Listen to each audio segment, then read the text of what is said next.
Sir ప్రారంభమైన క్షణం నుంచే రాజకీయ వాతావరణం ఒక్కసారిగా వేడెక్కింది.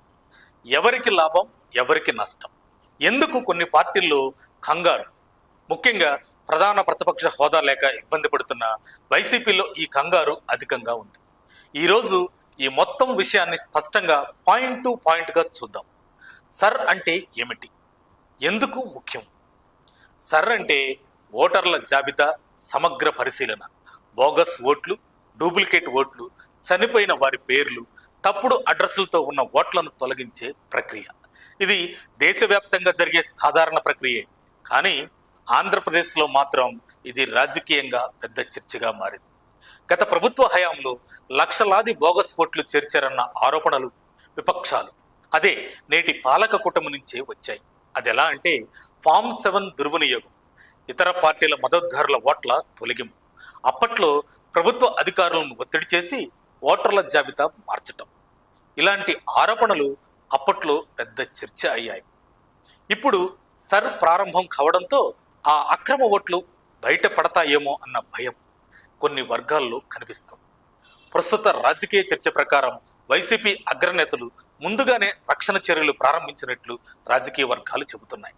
సజ్జల రామకృష్ణారెడ్డి నేతృత్వంలో బూత్ లెవెల్ ఏజెంట్లను యాక్టివ్ చేస్తూ ఓట్ల తొలగింపుపై కోర్టులను ఆశ్రయించే ప్రయత్నాలు జరుగుతున్నాయి.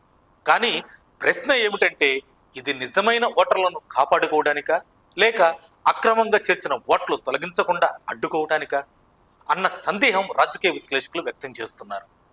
నిజానికి సర్ వల్ల ఎవరికి లాభం? ఇప్పుడు అసలు ప్రశ్న, ఈ సర్ ప్రక్రియ వల్ల ఏ పార్టీకి లాభం? ఇది స్పష్టంగా చెప్పాలంటే నిజమైన ఓటర్లకు మాత్రమే లాభం. ఎందుకంటే దీనివల్ల డూప్లికేట్ ఓట్లు తొలగిపోతాయి, చనిపోయిన వారి పేర్లు డిలీట్ అవుతాయి, తప్పుడు అడ్రస్లతో ఉన్న ఓట్లు మాయమవుతాయి, బోగస్ ఓట్ల ప్రభావం తగ్గుతుంది. అంటే ఎవరైతే నిజమైన ఓటర్లపై ఆధారపడతారో వారే గెలిచే అవకాశం, వారికే ఇది ప్రయోజనం. టీడీపీ, జనసేన, బీజేపీ అలయన్స్కు ఎలా లాభం? రాజకీయ విశ్లేషకుల అభిప్రాయం ప్రకారం బోగస్ ఓట్లు తొలగితే ప్రతి పార్టీకి సమానమైన స్థాయి వస్తుంది.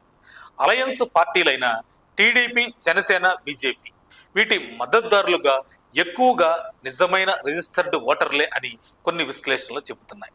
అందువల్ల బోగస్ ఓట్లు తగ్గితే అలయన్స్కు కొంతవరకు సానుకూల ప్రభావం ఉండొచ్చని కొంతమంది నిపుణులు భావిస్తున్నారు. కానీ ఇది ఎన్నికల ఫలితాల అంచనా కాదు, కేవలం ఓటర్ల జాబితా శుద్ధి వల్ల ఎలా ప్రభావం ఉండొచ్చునన్న సాధారణ విశ్లేషణ మాత్రమే. సర్ వల్ల ఎవరు నష్టపోతారు? బోగస్ ఓట్లపై ఆధారపడిన ఏ పార్టీ అయినా ఈ సర్ ప్రక్రియలో నష్టపోవచ్చు. ఎందుకంటే ఇప్పుడు కేంద్ర ఎన్నికల సంఘం పర్యవేక్షణలో ఆధునిక సాంకేతికతతో, పూర్తి పారదర్శకతతో ఈ ప్రక్షాళన జరుగుతుంది.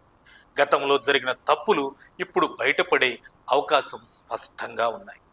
ఈ మొత్తం ప్రక్రియలో నిజమైన ఓటర్లదే విజయం. ఎవరైతే నిజంగా ఓటు హక్కు కలిగిన వారో వారికి న్యాయం జరుగుతుంది. బోగస్ ఓట్లు తొలగిపోతే ఎన్నికల ఫలితాలు మరింత పారదర్శకంగా మారతాయి, ప్రజాస్వామ్యంపై నమ్మకం పెరుగుతుంది. కానీ ఒక విషయం మాత్రం స్పష్టం, ఈ ప్రక్షాళన వలన ఆంధ్రప్రదేశ్లో ఎన్నికల వ్యవస్థ మరింత పారదర్శకంగా మారే అవకాశం ఉంది. మరిన్ని అప్డేట్స్ కోసం మా కాయ్ టీవీని సబ్స్క్రైబ్ చేసుకోండి.